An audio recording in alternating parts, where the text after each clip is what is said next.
সমস্যাটা কি বলো তো? তুমি সবসময় বৌদির উপর রেগে থাকো কেন?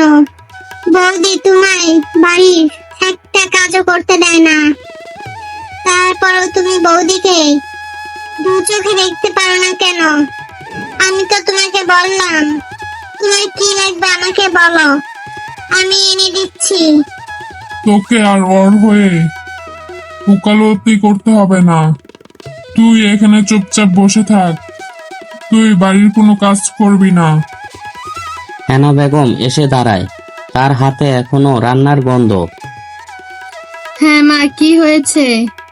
আমাকে যে ডাকলেন, কোনো কাজ করতে হবে? না বৌমা, তোমাকে ডেকে আমি বড় ভুল করে ফেলেছি।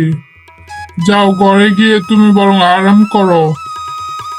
এমন করে কেন বলছেন মা? আপনিই তো আমাকে ডাকলেন, তাই আপনার কাছে আসলাম।